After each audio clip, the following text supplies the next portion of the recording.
Muy bien, bienvenidos todos, Jabrim, los que están aquí, los que nos van a ver en diferido. Hoy vamos a continuar con el estudio de las mitzvot. Voy a decir mejor mitzvot que las 613 mitzvot. Eh, Habíamos quedado la vez pasada en la 202, estuvimos hablando del contexto de los votos, principalmente el del Nazir. Y bueno, estuvimos estudiando, yo creo que ampliamente esa parte, porque tampoco hay mucho que agregar.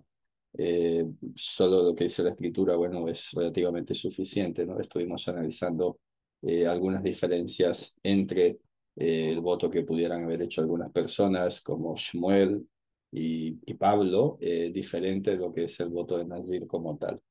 Entonces, se darán cuenta, por ejemplo, que la mitzvah 202 está estirada porque realmente comprende lo que es beber el vino y beber, como dice el número 63, cualquier cosa servil de las uvas. Bueno, cuando dice Bejol, Mishratan Abim, bueno, ya básicamente lo está diciendo todo, todo lo que tenga que ver del servicio de las uvas. Entonces, lo que hace Maimónides en la mitzvah 203 es especificar, por ejemplo, uvas que estén frescas, luego uvas que estén secas o las uvas pasas. Entonces, lo que hace es básicamente mostrar como si fueran dos mandamientos distintos y, a ver, yo simplemente veo que esto es una expansión de lo que está implícito en el anterior. Si ha dicho cualquier servicio de las uvas, bueno, ya lo está diciendo todo. No tendríamos por qué decir un mandamiento es este, otro mandamiento es este y otro mandamiento es el otro. Porque estamos hablando del 203 que habla de las uvas frescas, luego el 204 que habla de las uvas pasas y luego el 205 que habla de la semilla y las cáscaras. Bueno, es una especificación, pero todo el mundo entiende ya cuando dice y cualquier servicio de las uvas, o sea, cualquier uso servil de las uvas estará prohibido. Y bueno, es muy curiosa esta restricción, como estuvimos comentando, porque nos queda todavía para seguir pensando cuál es la motivación de estos votos que una persona quería hacer. Y lo que alcanzamos a ver es que hay una restricción bastante severa, casi rayando en el desincentivo. O sea, no ves ningún incentivo en este voto. Y sobre todo hay que tener en cuenta que Hashem ha dicho, yo no te he pedido hacer votos, que quede claro, yo no te he pedido hacer votos, yo no te he demandado tal cosa, así que definitivamente pues no hay por qué insistir en el asunto, ¿sabe? Como para darle mucha trascendencia.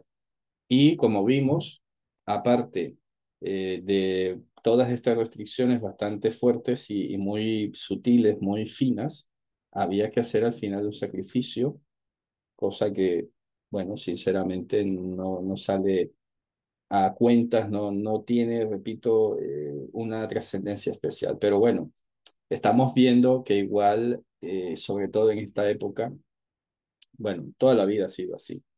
Yo me acuerdo que mis maestros decían, a la carne le gusta la religiosidad, ¿no?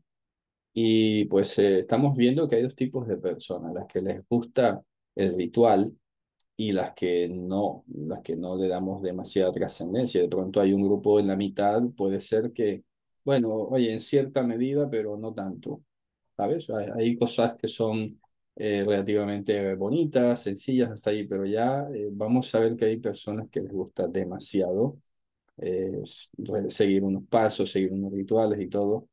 Pues pareciera, repito, que la Torah desincentiva este tema en contrario de favorecerlo.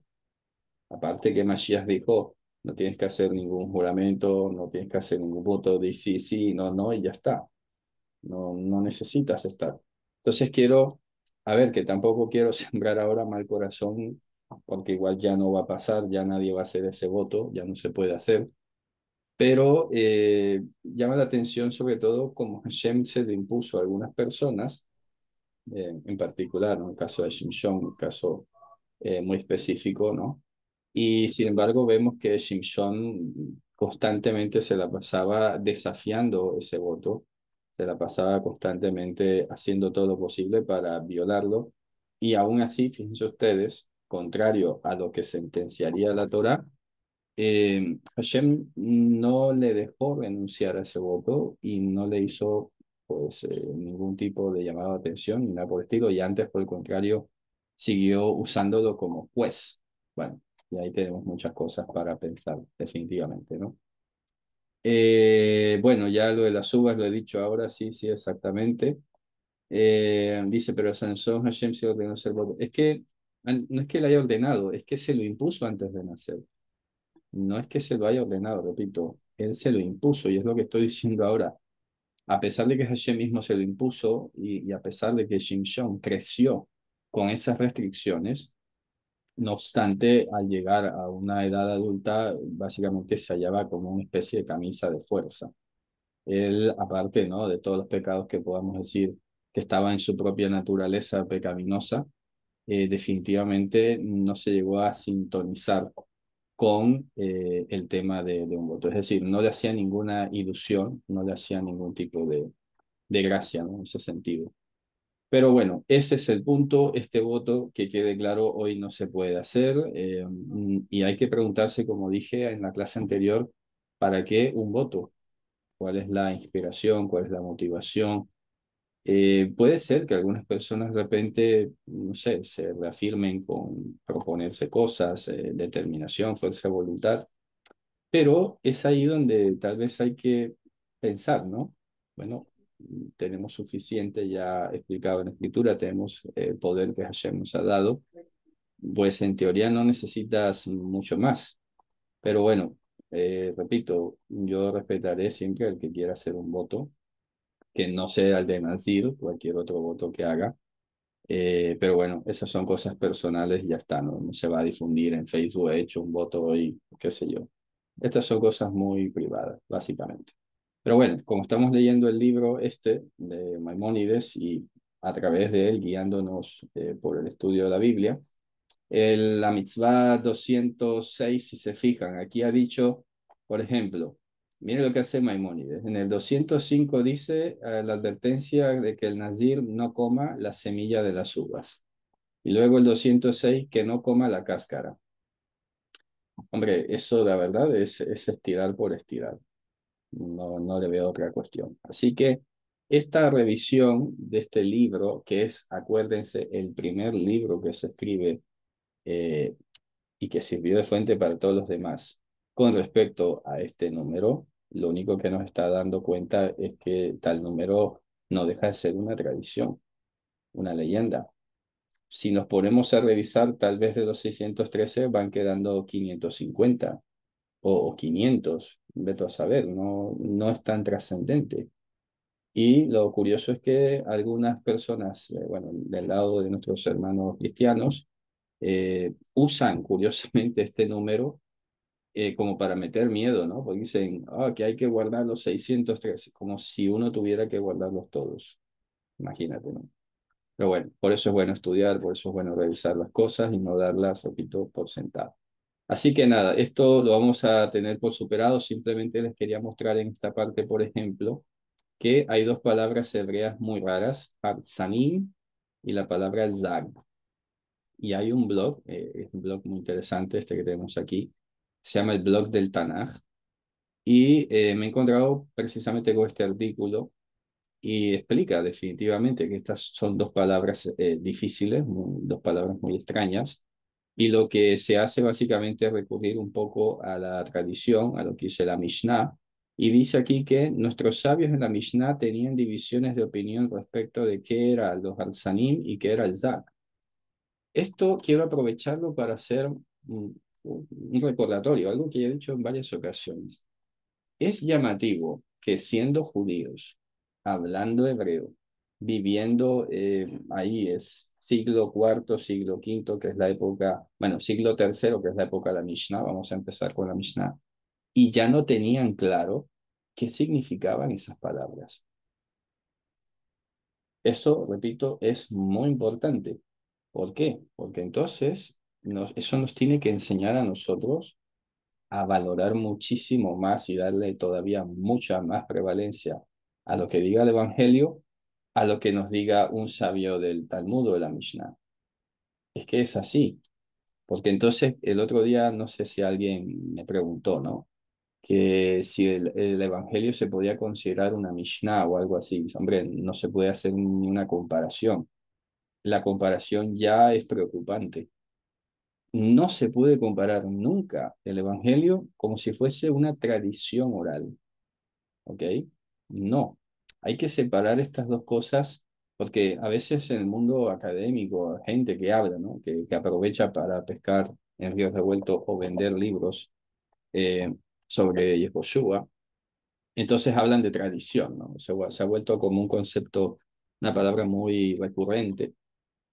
¿Y qué pasa? Pues que hay que diferenciar en lo que es una tradición de la forma y una tradición como doctrina.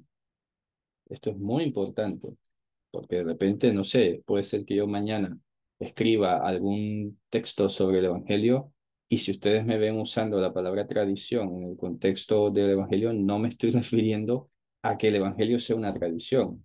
Ojo que hago esa claridad. Me estoy refiriendo, probablemente me llegue a referir a la tradición en la forma.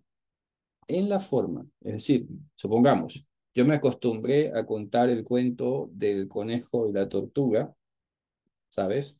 De una manera, y tú la aprendiste de otra, y cada uno tiene unos detalles, pero ya está, es la forma, es la tradición en la forma, no el evangelio como una tradición humana, porque eso es lo que es la Mishnah. La Mishnah no es otra cosa que la transmisión de tradiciones humanas que tenían rango, básicamente como si fuera palabra de Dios, pero son tradiciones humanas. Entonces es allí donde hago siempre el énfasis, nunca se permita comparar el Evangelio con la Mishnah. Hay algunos que de repente quieren hacer eso como para darle un tinte más judaico, más judeo-friendly, ¿ok? Jewish friendly, o sea, amistoso con el judaísmo, usando estos términos para referirse al Nuevo Testamento. ¿Sabes? Hay alguna vez que salió por ahí una supuesta traducción del Nuevo Testamento llamada el Código Real Galileo, imagínense ese nombre, ¿no? Y le decía entonces como Masoret, tradición. No, no es igual en lo absoluto, no se parecen en nada. Entonces, fíjense ustedes, retomo lo que estaba diciendo. Estos sabios, entre comillas, ¿no? Vamos a llamarle estudiosos, mejor, de la Mishnah, siglo tercero, no sabían claramente qué era una cosa y qué era la otra. ¿Ok?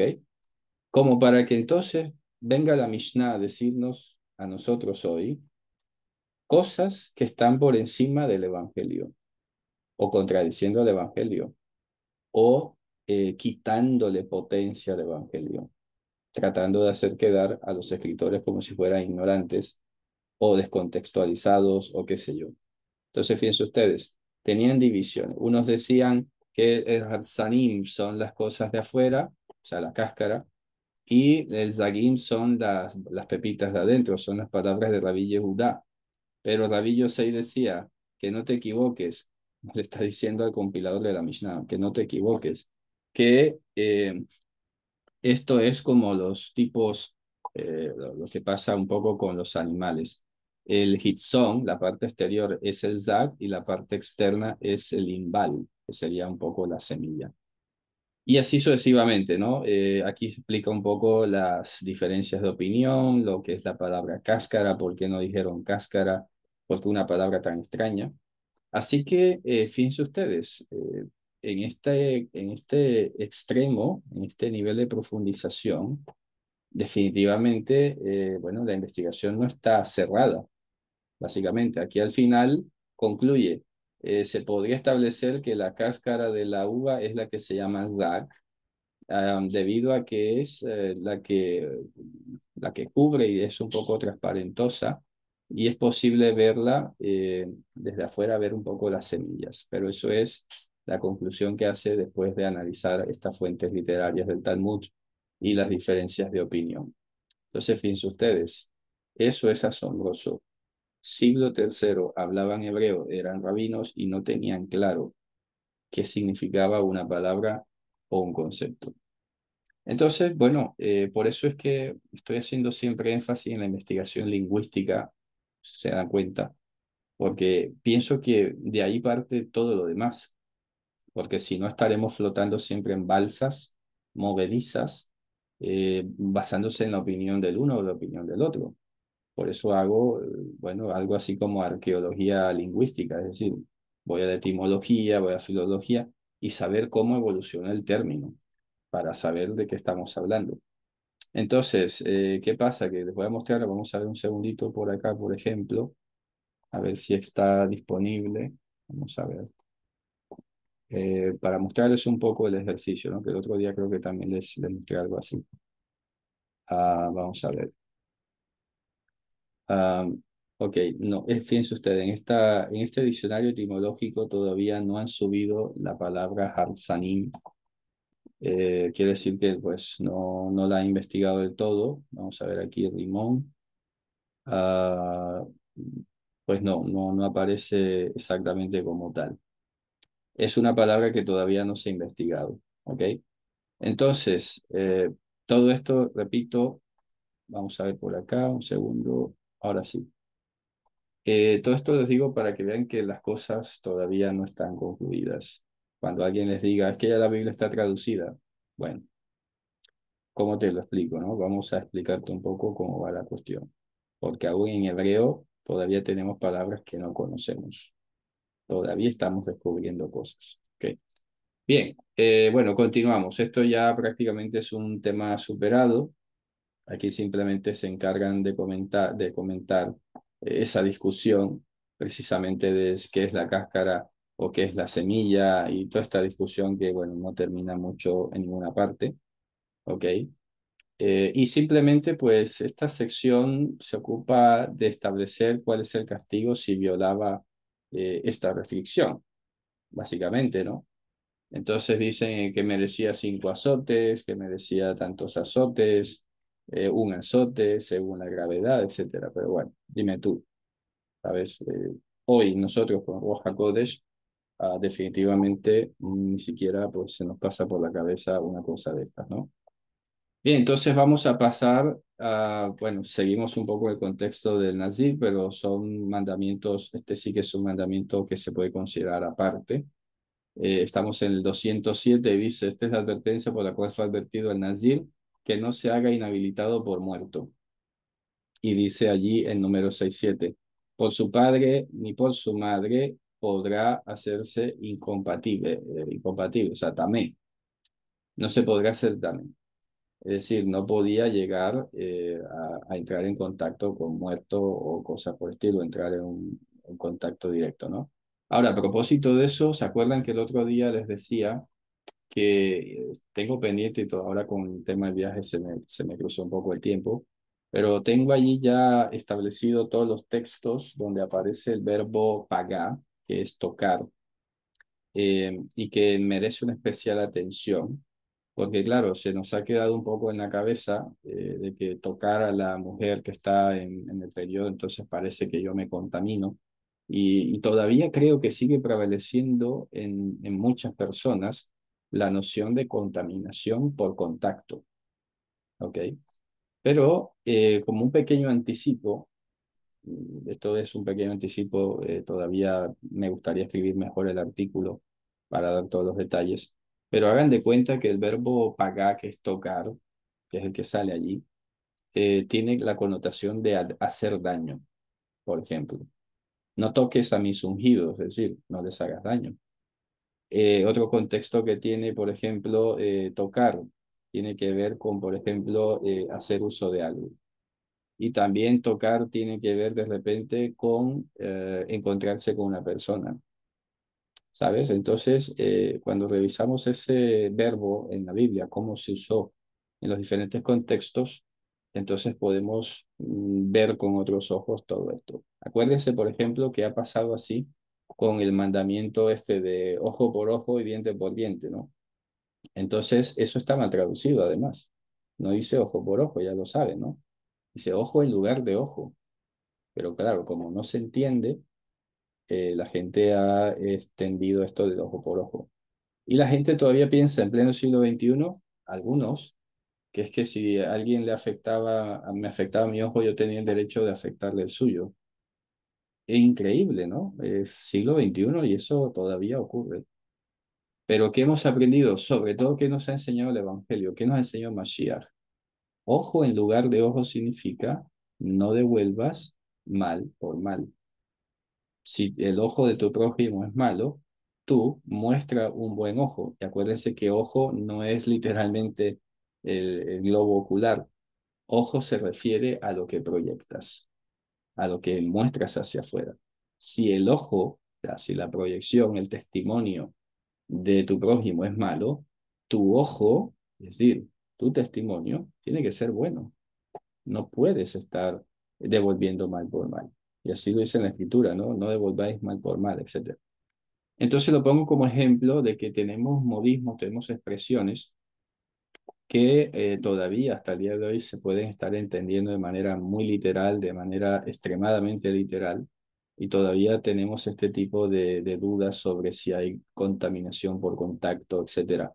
Y también, pues, creo que va a ser importante cuando ya, bueno, Hashem me permita escribir ese artículo para terminar de profundizar en todo esto y podamos saber con certeza cómo conducirnos. Porque, claro, muchas personas a veces, y yo me incluyo en algún momento, ¿no? Lo que hemos optado es por ir la literalidad tal cual, que ya si eso nos hemos equivocado, pues es mejor corregirlo, pero por lo menos tenemos la conciencia tranquila, ¿no? De que hemos estado obedeciendo lo que habíamos entendido. Pero siempre es importante que estemos revisando cómo estamos llevando las cosas. Eso precisamente es lo que le ha pasado un poco al judaísmo. El judaísmo, se dan cuenta, entendió algo hace 1000 años y ya luego más nunca volvió a cuestionárselo. Y así le ha pasado a la cristiandad. Ya ahora prácticamente nadie puede cuestionar a los grandes reformadores o algún otro llamado así padre de la iglesia, porque entonces ya eso es arrogancia o soberbia, no puede ser. Todos nosotros tenemos. Ahora, ¿por qué? Porque ahí sí cito esa famosa frase que está en el Talmud, ¿no? Toda división de opinión que busca la gloria de Dios está destinada a permanecer. Entonces, los cuestionamientos que en particular yo hago y que sé que todos ustedes de buena fe hacen sobre lo que ya se ha hecho o lo que se hace, hombre, es porque creo que no estamos buscando disolver el mandamiento, ni más faltaba. Estamos tratando es de verificar si lo que se ha hecho hasta ahora es así. Pero si empezamos a encartornarnos, a petrificarnos, etcétera, pues nada, básicamente volvemos a caer en el largo plazo en un sistema religioso, con unas opiniones, con unas formas de ver, y ya luego el siguiente paso es ver al otro como que está mal, si no lo hace como nosotros. Pienso ustedes, ¿no? Precisamente estos días reflexionaba sobre lo que tanto a veces se sigue buscando y anhelando, la unidad y todo. A ver, que la unidad más preciosa debe llegarse a construir sabiendo que podemos tener diferencia de opinión y no estar viendo al otro como hereje o lo que sea. Pero eso toma su tiempo, eso no es emocional, eso tiene que ser racional. Después de haber discutido, después de haber hablado, confrontado pruebas, etcétera, llegamos a que no me convence o algo, bueno, pues ya dejémoslo así. Pero siempre clasificando si es prioritario, si es fundamental o es una creencia periférica, porque eso siempre hay que hacerlo. ¿Ok? Entonces, vamos a ver, me preguntan, este tema tengo una pregunta. Anoche falleció un hermano en la fidelidad, ¿podría el día de hoy acompañar en los actos fúnebres? A ver, es interesante esta situación, ¿no? Pero fíjense ustedes que en lo que respecta a las honras, ¿ok? A las honras, todo dependerá del grado de cercanía, del grado de familiaridad y todo esto. Porque, claro, por ejemplo, una boda o cosas por el estilo, se supone, ¿no? Que estas cosas se pueden programar. Lo que pasa es que aquí yo a veces bajo estas consultas prefiero dar una respuesta por aparte, porque no todas las circunstancias son similares y es muy complicado a veces dar una regla como si fuera una regla general y que todos se rijan por ahí, porque cada circunstancia es diferente. Entonces habría que analizar detalles, cuestiones, por qué, bueno, cuáles serían las circunstancias que obligarían, etcétera, ¿no? Cuáles serían las excepciones. Que eso, poco a poco, creo que algún día de estos vamos a hacer una especie de conversatorio, de charla sobre cómo pudiéramos conducirnos, porque, hombre, tenemos que prepararnos, porque no va a depender siempre de que yo esté aquí, ni vivo ni muerto, ¿sabes? Es que cada uno deberíamos aprender algunos principios para conducirnos y saber, oye, si puedo o no puedo, bajo qué criterio, pues por esto, por esto. Pero es ahí donde siempre voy a estar insistiendo en que leamos más la escritura. Definitivamente ha habido situaciones que me han consultado a veces, ¿no? Y de momento no tengo la respuesta, no sabría qué decir, pero luego leyendo la escritura aparece algún texto, un testimonio, aparece algo y digo, aquí está, esta es la respuesta. Esa es la invitación que yo les hago siempre, ¿sabes? Porque, a ver, tampoco a veces tengo todo el tiempo para responder a todas las inquietudes o todas las preguntas y hay cosas que son urgentes, tal vez, ¿no? Y claro, ¿qué se hace? Y necesito una respuesta. Bueno, en principio hay que ir a la escritura. Hay que ir a la escritura, que Hashem segurísimo nos va a mostrar algo. Y pues si yo en el momento puedo tener una respuesta que sé que es así, segurísimo que se las voy a dar. Pero si no, si tengo yo mismo alguna duda, pues más bien prefiero estudiar, prefiero revisarlo, para no dar respuesta por darlas. Por esto no creo que se deba tomar a la ligera, ¿no? Ok, así que bueno, ya hablaremos de este tema porque sí que de pronto surgen esas inquietudes, ¿no? Puedo ir a un sepelio, a un funeral en Shabbat, ¿sabes? Entonces dices, claro, es una pregunta interesante. A ver, en principio, las honras prevalecen, ¿sabes? En este caso, ¿no? Vas a ir a acompañar, vas a ir a consolar, vas a ir a eso vas, supongo, ¿no? Se va a consolar, se va a acompañar a los dolientes, etcétera. Es parte de hacer el bien en Shabbat, ¿ok? Como que no será lo mismo de repente en otras circunstancias, cuando estamos hablando de otros elementos, de ciertas distancias, etcétera, ¿no? Todo dependerá mucho del grado de cercanía, porque no es lo mismo ir al sepelio de un buen amigo, de un familiar que tú conoces, que creció contigo, etcétera, a alguien que ni siquiera conoce. Ah, bueno, me tomo el pretexto y solo voy de visita, voy a ver. Hombre, si vas al sepelio, el objetivo es ir a consolar, es ir a de alguna manera mostrar ese respeto, ¿no? Y ese afecto. Así que en principio, pues sí, en principio se podría ir, ¿ok? Es un momento muy difícil, un momento muy especial y se podría aprovechar precisamente para que con la sola presencia se haga algo. Fíjense ustedes que en ese sentido hay un dicho en el Talmud que discorda de esto de hacer el bien en Shabbat, porque hay un dicho en el Talmud que dice, no te presentes ante tu prójimo cuando su muerto está puesto delante de él todavía. A ver, ¿a qué se refería? Se refería a algo cultural. En la cultura, por ejemplo, antigua, las personas preferían estar solas.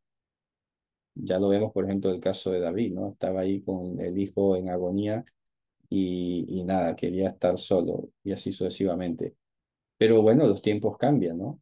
Y estamos en otras culturas, estamos en otros orígenes, como para ir a imitar todo lo que haga el judío, que eso es lo que está pasando hoy en día, que se piensan que todo lo que hace el pueblo judío es el deber ser, sí o sí, porque son judíos.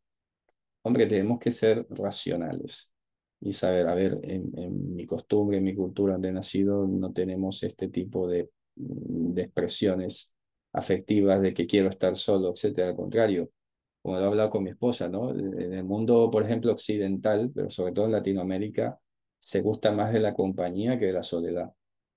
Aquí en Europa, entre más al este vayas, de pronto prefieren más la soledad, ¿no? Pero hay casos y casos, no se puede generalizar. Entonces, fíjense ustedes que ese dicho del Talmud, bueno, sonaría durísimo hasta que alguien pretenda implantarlo. No, no vayas mientras esté el ferrero ahí, déjalo solo que está en su duelo. Puede ser que a alguien le haga sentido, pero tampoco se puede implantar como una norma general. ¿Ok? Así que bueno, eso sería, repito, al principio, viendo la asistencia al funeral como un deber de compañía de honras fúnebres y de consolación para los que están dolidos, ¿no? Ok, sigamos. Entonces, en la mitzvah 208 se sigue repitiendo algo parecido. Dice, Bealkol nafshot met lo yabo. Y junto a cualquier, fíjense ustedes, nafshot met, pescuezos muertos en general, ¿no? Cualquier pescuezo muerto no entrará en contacto. Lo dice Levítico 21:11. Vamos a revisarlo, ¿no? Porque es curioso que aparezca esto en el libro de Levítico. Vamos a ir aquí, vamos a ver un segundito, he dicho Levítico 21:11. Vamos a ver. Levítico 21:11. Revisamos a ver qué dice ese pasaje. Dice, bueno, fíjense ustedes, aquí ya se van liando un poco las cosas. Por eso es importante revisar, ¿eh? Levítico 21:1 empieza diciendo, dijo Hashem a Moshe, di a los Kohanim, hijos de Aarón. O sea, esta mitzvah es para los Kohanim, hijos de Aarón. Y comienza a decir tal, que por su hermana, que por su pariente, etcétera, etcétera. Entonces, llegando al versículo 11, dice, y es ustedes, ¿no? Desde el 10. Y el Cohen Gadol de sus hermanos que haya sido derramado sobre su cabeza el aceite de la unción y que se le hayan llenado sus manos para vestir las vestimentas especiales, ¿no? No descubrirá su cabeza y no rasgará sus vestidos. Y por ningún nafshot metz vendrá, o sea, vendrá o junto a ningún nafshot metz vendrá. Por su padre o por su madre no podrá hacerse también. Dime tú qué tiene eso que ver con el nazir, ¿sabes? Entonces, es aquí donde podemos ver que empieza a recargarse sobre un mandamiento algo que exactamente no ha dicho Dios así, ¿sabes? Es muy curioso, ¿no? Entonces, se le está poniendo la restricción de sumo sacerdote a un nazir. Y bueno, pues no es, eso no lo dice exactamente. Ahora vamos a revisar el libro de números, ¿no? Dice, del Mikdash no saldrá, no profanará el santuario de su Elohim, porque el Nezer del aceite, la corona del aceite de la unción de su Elohim está sobre él. Tal vez han querido ligarlo por este concepto del Nezer, pero es que cuando vamos al libro de números, repito, no aparece ese nivel de restricción. Dice, ah, cuando hagan votos a Hashem, lo del vino, por ejemplo, el vinagre, etcétera, no beberá ningún servicio de las uvas, ni frescas ni secas o pasas. Todos los días de su néser, de todo lo que se haga de la viña, de las semillas hasta la cáscara, no comerá, no pasará navaja sobre su cabeza, tal. Y dice, dice el 6, dice, Kol yemei hazirot Hashem al nefesh met lo yabo.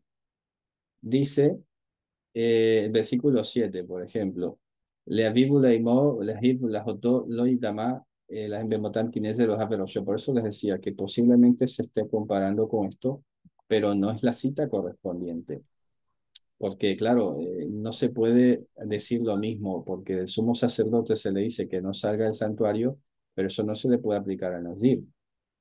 Aquí está diciendo que todos los días, versículo 6, de su apartamiento para Hashem, junto a Nefesh de muerto, no vendrá. Por su padre, por su madre, por su hermana y su hermano, no se podrá ser inhabitado por ellos cuando mueran, ¿no? Porque la corona de su Elohim está sobre su cabeza. Todos los días de su corona es santo para Hashem. Entonces, la cita de Levítico no corresponde. Es una cita que está sacándose contexto. ¿Que suena igual? Sí, pero no es lo mismo. Porque las implicaciones que tiene el sumo sacerdote son diferentes de la que tiene un nazir. es totalmente distinto. Las repercusiones además son diferentes y todo. Así que, pues nada, esta mitzvah, repito, El básicamente, 80% perdón, de los hay signos un de la edad son micrófono, causados por el sol. micrófono Protégete ahora con el fluido abierto, hidratante SPF 50. hay un micrófono abierto por allí, por favor, vamos a tener cuidado con los táctiles, porque luego ya no lo puedo editar, ¿eh? Ok, sigamos. Entonces, esta mitzvah 208 que sigue hablando del Nazir, pues nada, no queda sin efectos. Y ahora que digo esto, aprovecho la ocasión que me vino a la mente. Sigo insistiendo en la necesidad de que no caigamos en, ¿cómo diría?, en el juego o en el desafío de que si se dice, por ejemplo, como he dicho ahora, esta mitzvah ya no va, entonces alguien venga a decir, ah, entonces si anulas un mandamiento, anulas toda la ley. No puede ser. Ese tipo de pensamiento ha hecho muchísimo daño, tanto para el cristiano como para el judío, como para el mesiánico, raíces hebreas. Porque de alguna manera hemos, o se ha heredado esta noción de que es el todo o nada. Y claro, evidentemente, ¿qué haces en este caso? Vas a, es que aquí dice que sí puedo, vale, muy bien. ¿Cómo haces el resto del mandamiento? ¿Ok? Entonces, si yo digo, como hoy, lo estoy diciendo claramente y lo repito, esta mitzvah, como muchas otras, ya no están activas, no quiere decir anulada, que es diferente. Ya no están activas, ¿ok? Queda sin efecto. Pero otra cosa es decir anulada. ¿Cuál es la diferencia? Alguno me preguntará, ¿cuál es la diferencia entre decir anulada o sin efecto? La diferencia es que, y esto sí vale la pena escribirlo aquí en la pizarra. Vamos a ver por qué. Todos debemos comprender que cada mitzvah o testimonio de la escritura contiene no solo una regla a seguir, ¿ok? Sino también lenguaje, am, y al mismo tiempo vamos a agregarle aquí otra cosa, contiene lenguaje y, digamos, una lógica que puede seguir siendo de utilidad a pesar de que en cuestión, la mitzvah en cuestión ya no, ya haya quedado sin efectos, haya quedado sin efectos, ¿ok? Por ejemplo, en este caso, voy a poner el ejemplo para que quede clarísimo. Ejemplo, la mitzvah de, que reglamenta, que reglamenta el voto de Nazir ha quedado sin efectos o inactiva. Sin embargo, al analizar el lenguaje, las circunstancias de dicha mitzvah, grupo de mitzvot, podemos seguir extrayendo material de utilidad para casos conexos directa o indirectamente. Esto es muy importante. Esto precisamente es lo que se pierden sobre todo los hermanos cristianos. Porque al decirles, este mandamiento ya no está, pues nada, ya para qué leerlo, ya para qué estudiarlo. No puede ser. Fíjense que, por ejemplo, nos surgen inquietudes sobre el tema de la uva, sobre el tema de tal cosa, que luego se conectará insospechadamente con alguna otra cuestión. Ese es lo provechoso que tiene seguir estudiando cada mitzvah, aunque ya ni siquiera lo hacemos. ¿Ok? Se ha entendido, ¿no? Repito, el ejemplo claro lo tenemos ahora. Hoy no está vigente el voto de Nazir, pero podemos sumergirnos dentro del lenguaje, dentro de la psicología, dentro de las circunstancias que se rigen por esa mitzvah y extraer información. Lo que pasa es que esto también dice otra cosa. Esto tiene otra cuestión que tengo que decir. Tenemos que desarrollar la capacidad de estudiar y no llegar inmediatamente a alguna parte. esto sí es desafiante, te lo puedo decir. Miren, a veces yo me paso leyendo cosas, ¿no? Leo, me gusta leer mucho y no llego a ninguna parte, ¿ok? O sea, no saco ninguna conclusión. No llego y decir, wow, ahora sí. No, simplemente leo. Pero ¿qué pasa? Que luego, Baruch Hashem, debo decir que esas cosas que he leído, puedo decirles y darles testimonio, Javerín, que me las ha puesto a leer Dios, es lo que puedo decir. Porque luego, increíblemente, todo eso se entrelaza y se conecta de una manera que ni yo hubiera pensado jamás. Y digo, wow, mira, pero tengo la información aquí en la cabeza. Entonces, despreocúpense en ese sentido, o sea, desafánense, quiero decir. Ocúpense, sí, a estudiar, pero no se afanen. Es decir, lean. Si no lo entendiste, pues no pasa nada. No lo entendimos. Aquí hemos dejado en remojo varias cosas y todavía es la hora y no tengo una respuesta clara sobre ello, ¿no? Fíjense que nos sirvió entender todo el tema precisamente cuando hablamos de la miel y todo esto, porque cuando profundizas descubres cosas, tienes una explicación, funciona para otras cuestiones y creces como persona, ¿ok? Creces como persona. ¿Ok?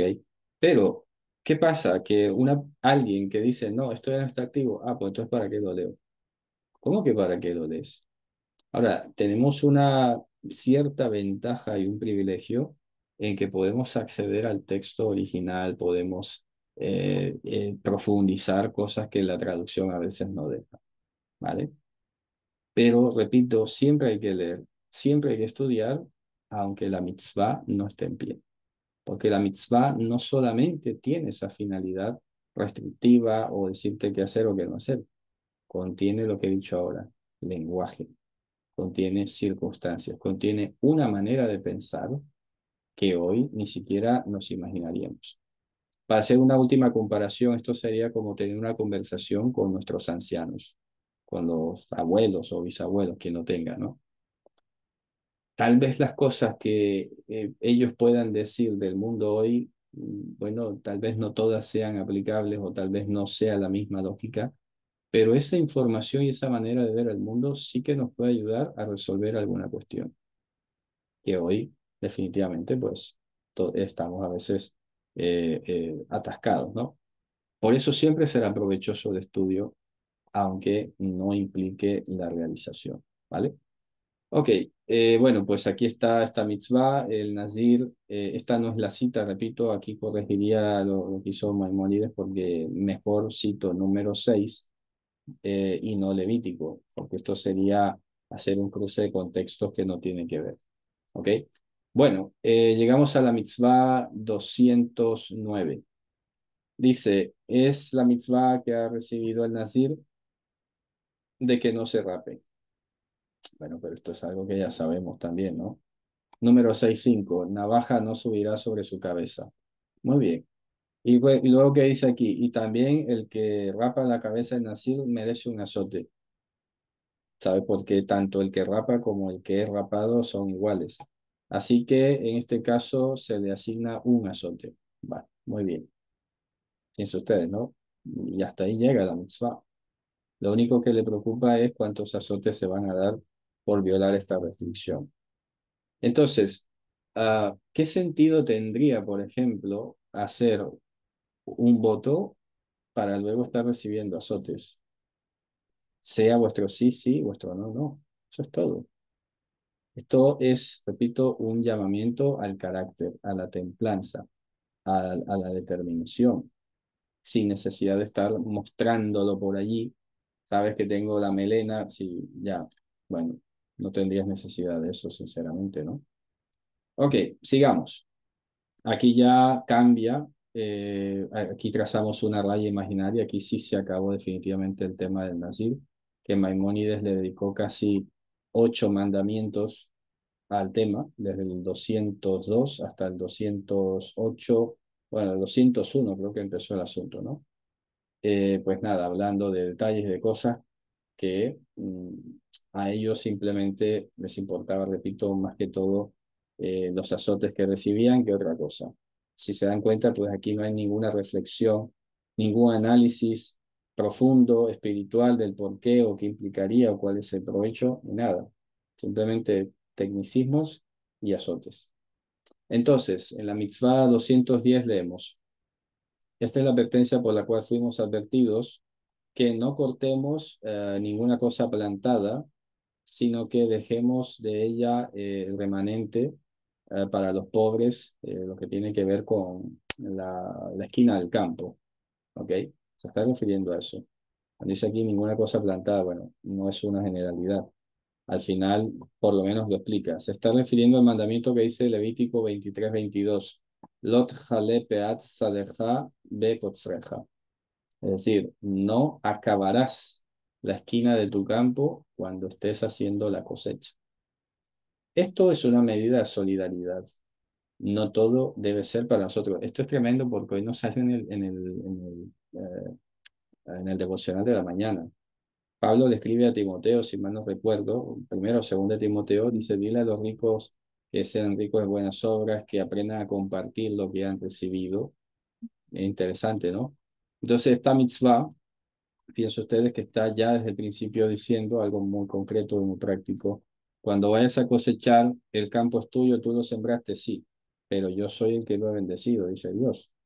Así que yo te estoy diciendo que no recojas hasta el último rincón. Deja una sección para los pobres. Ya está. Sin cuestionarse, ¿no? Porque hoy en día esto sigue teniendo validez, sobre todo cuando algunas personas que han crecido dentro de un pensamiento, por ejemplo, capitalista, en el que es pobre es porque quiere y cosas así, que a mí sinceramente me sangran los oídos cuando escucho eso. Se desarrolla este sentimiento de que si ayudas al pobre, entonces el pobre se acostumbra a ser pobre, o que el pobre entonces no quiere trabajar, que lo que hay es trabajo, etcétera, etcétera. Todas estas premisas, repito, están en contra de un mandamiento bíblico. No se puede justificar la falta de cooperación con el necesitado apelando a categorías o cosas imaginarias. ¿Me explico? Es decir, bueno, ¿qué trabajo sí hay? Lo que pasa es que no quiere trabajar. Es que no sabes las circunstancias que está pasando. Entonces, claro, muestran a una persona en muletas cargando el cemento y entonces comparan ese con el otro que te está viviendo y se genera en ti un mal corazón para despreciarlo, decir, ve a buscar trabajo. ¿Sabes qué? Hay gente que está buscando trabajo y no lo consigue. Ese que ves en el vídeo con una muleta cargando cemento, pues ha encontrado trabajo. Pero no es que el otro no quiera trabajar. Pero cuando se muestra este tipo de contenidos es para justificar y reafirmar la no cooperación. ¿Ok? Fíjense ustedes, ¿no? Y esto es interesante porque a pesar de que hay un mandamiento en Deuteronomio sobre el diezmo, que el diezmo es para el pobre necesitado, ¿no? La viuda, etcétera. Aquí, aparte, te está diciendo, cuando vayas a cosechar, acuérdate de los pobres. Ya está, no pienses en más. Por ejemplo, lo que pasa es que se metió y hizo un mal negocio y por eso es que cayó. Bueno, pero igual necesita ayuda, ¿no? O sea, ¿qué más da? ¿Cuál es la diferencia al fin y al cabo? Ahí está para ayudarle, punto, ¿no? Eso hay que ejercitarlo. Sí, definitivamente tenemos que luchar con algunas costumbres, algunas eh, formas de pensar, algunas dinámicas. El mundo cada vez más, y eso a veces no somos conscientes, nos ha hecho demasiado egocéntricos, demasiado, tal vez no egoístas a veces, pero sí más egocéntricos, que luego parece egoísmo, ¿vale? Pero la raíz viene el estar pensando tanto en ti que luego dices que no me alcanza, es que no tengo, es que tengo esto y lo otro y lo otro. Y claro, normalmente estamos pensando a veces en esa perspectiva, ¿no? Por eso alguna vez he dicho que estas historias sobre lo mejor para mis hijos, y claro, parece que se nos ha quedado grabado en la cabeza que lo mejor es lo más caro. Entonces, claro, no es que tengo que ir a pagar a una universidad la mejor. A ver, no necesariamente es así. Cada vez más, le voy a decir una cosa, cada vez más desde aquí, cuando veo cosas que pasan en Europa, que pasan en Estados Unidos, en el mundo, ¿no? Me doy cuenta que la información no es igual para todos, eso sí lo tengo clarísimo. Hay cosas que aquí se dicen que en América tal vez nunca llegan o llegarán 10 años después por alguna razón, por algo será, ¿no? Mantienen a la gente desinformada y controlada. Y lo otro que les puedo decir es que esto de las marcas cada vez se está cayendo. O sea, aquí en Europa, por ejemplo, eso sí les puedo decir, que aquí no ves a la gente presumiendo marcas. ¿Sabes? El que lo hace, no sé, o ha venido de otra cultura o es de otro país distinto de aquí. Pero aquí no se anda presumiendo marcas, de nada, ¿sabes? No, la gente no anda soñando, me voy a comprar un Gucci o un qué sé yo, ¿sabes? No, nada. Y te digo que los he visto personas con muchísimo dinero, pues nada, comprando una cosa perfectamente normal. Pero ¿qué pasa? Que esto de las marcas y de lo mejor y el prestigio es ese pensamiento capitalista que luego lo que nos hace es pensar que no tengo, no me alcanza para compartir porque es que necesito esto que es lo mejor. Al fin y al cabo, si te lo planteas luego, lo piensas bien, tal vez ni siquiera lo necesitas, ni aunque sea barato, sino que son cosas que vienen, que te pasan. Pero luego te frenas un poco y dices, ¿sabes qué puede esperar? O ahora no lo necesito, o esto sinceramente pensándolo bien, lo puedo dejar ahí y no pasa nada. Pero se nos imponen a veces necesidades y esas necesidades materiales impuestas, y que a veces son algunas de ellas ficticias, quiero decir, o no sé si hay otra palabra mejor, así como construidas, quiero decir, lo que hacen es mirar cada vez más hacia el yo y no a los demás. Entonces, esta mitzvah abre o nos recuerda, ¿no? La necesidad de compartir, de que no todo es para nosotros. Si lo hiciste tú, lo trabajaste tú, pues puedes compartir. No todos los beneficios o todos los réditos tienen que ser para ti solamente. Es la alegría de que el éxito y la bendición la vas a compartir y ya está. No es para encerrártela tú y gastártela tú solo. ¿Ok? Bien, pues aquí no se comenta nada. Otra vez simplemente se dice, ah, vamos a ver qué dice el Shame, bueno, no dice básicamente mucha cosa. Simplemente dice que esta prohibición eh, está ligada con, o sea, o más bien se ha ligado con otro mandamiento que es el hacer, que lo dice en otra parte. Aquí dice no cortarás y en otra parte dice se la dejarás al pobre y al necesitado, al extranjero, ¿no? Así que bueno, están conectados, es lo que está diciendo básicamente. Aquí dice, bueno, fíjense ustedes, es un derivado. La mitzvah 211 dice, es la advertencia por la cual hemos sido advertidos de no tomar las espigas que caen a la hora de la cosecha, sino dejársela a los pobres. Por eso dice ahí mismo, "Eleket ketzirjalo telaket". Lo que se te haya caído durante la cosecha no lo vas a ir a recoger. Es, repito, tener la capacidad de ser dador alegre. Fíjense ustedes, am, cuando el diezmo es un principio, como siempre lo he dicho, un principio básico. Pero ¿qué pasa? Que efectivamente se puede llegar a dar más del diezmo. Cuando tú te ejercitas en el diezmo, ya sabes lo básico y ya luego ni siquiera cuentas, ni siquiera andas de pronto totalizando y lo que sea, simplemente determinas y pones en tu corazón que bueno, yo más o menos daba el diezmo 100 euros, pues voy a dar 120, ya está, no tienes que estar sumando y restando tanto, ¿sabes? Porque es así, porque ya te vuelves una persona solidaria, un dador alegre, sabes y has aprendido. El diezmo te ha enseñado a vivir con menos, te ha enseñado a ser más de uso racional de las cosas, a despilfarrar menos, a comer menos, porque eso hay que decirlo también. Sinceramente les digo que, bueno, no sé, de las cosas que hemos ido aprendiendo, incorporando nosotros a nuestra vida, es que nos damos cuenta que, oye, hasta la comida, comes menos, no necesitas estar comiendo un banquete todos los días o esa semejante cantidad de comida 3 veces al día. Piensen ustedes que es muy curioso a propósito de esto, que en la tradición judía se dice que en Shabbat es el único día donde hay 3 comidas, pero que en el resto de la semana se comían 2 comidas. Hoy, 2000 años después, 3000 años después, la ciencia empieza a darle hasta la razón a esa tradición, ¿ok? Porque decían, claro, maná y codornices, la tarde y la mañana. Vale. ¿Qué pasa? Pues que el cuerpo necesita poder procesar. Si tú eres una persona que no trabaja físicamente de manera exigente, ni siquiera tienes que pensar en comer 3 veces al día. Esto es una tradición también. ¿De dónde viene esto de comer 3 veces al día? ¿Sabes? Pero a veces hasta a los niños inclusive se les obliga a comer 3 veces al día y lo que estás haciendo de pronto es recargarle su organismo. ¿Y qué ocurre? Pues que la obesidad a nivel mundial está creciendo de una manera increíble y el problema no es la obesidad, no es que sea malo ser gordo por ser gordo, no, no.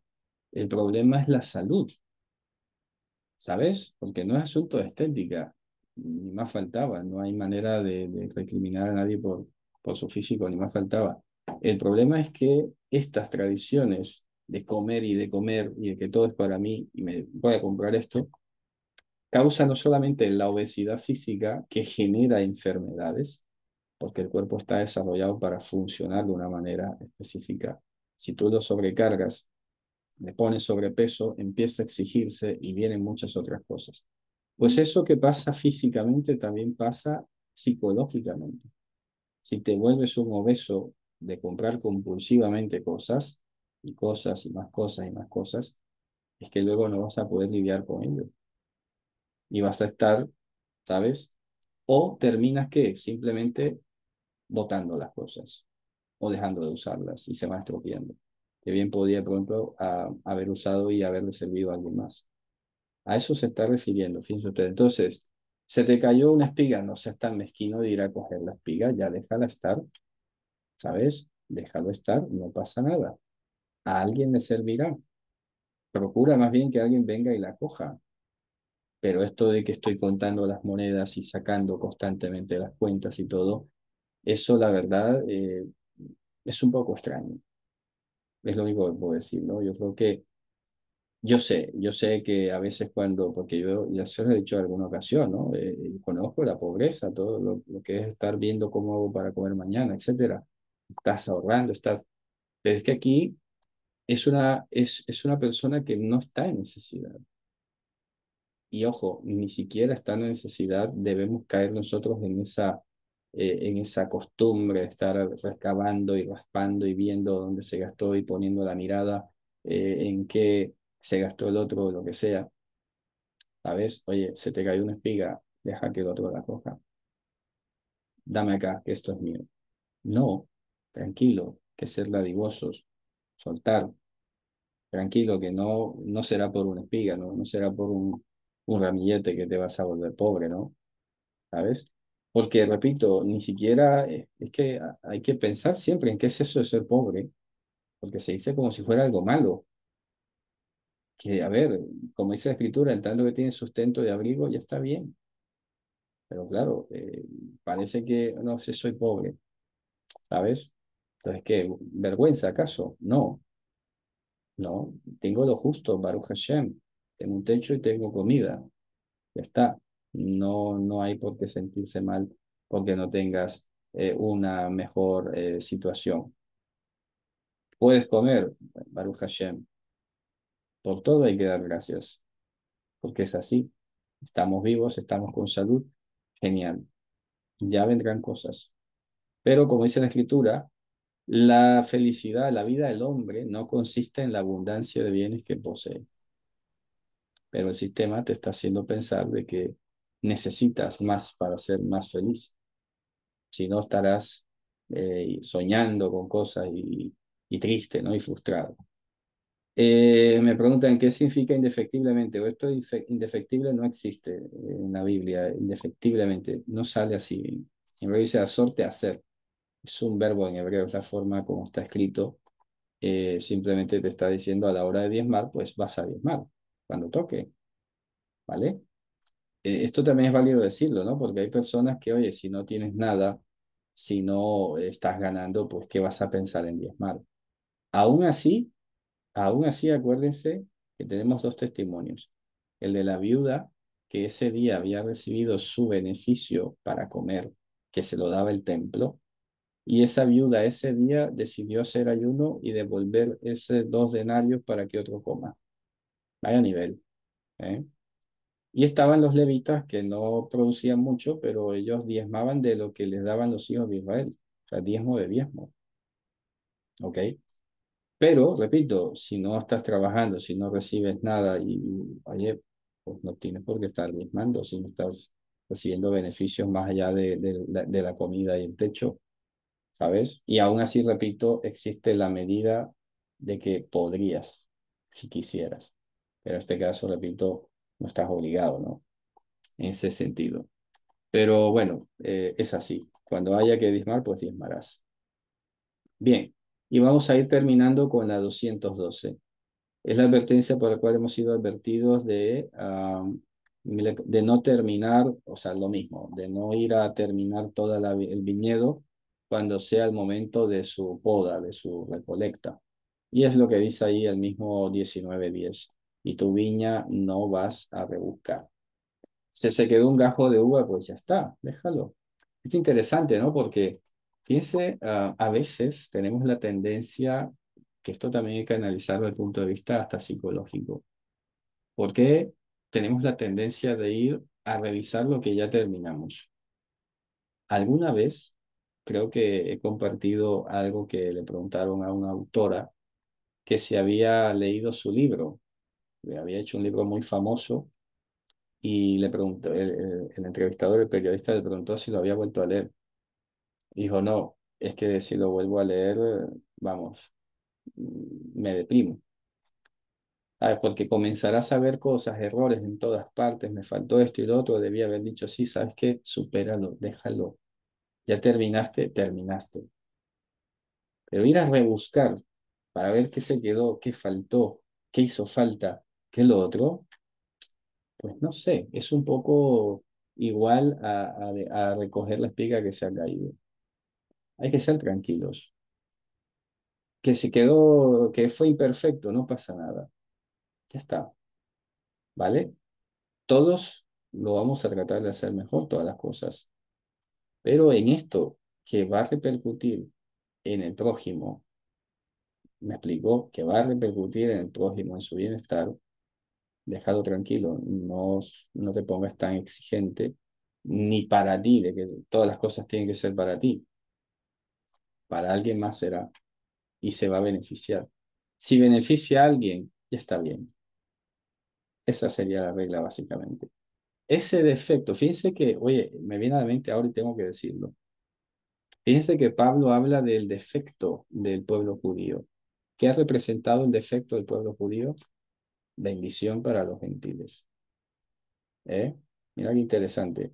Pues se podría comparar con esto de no rebuscar el viñedo y de no ir a recoger lo que se te ha caído.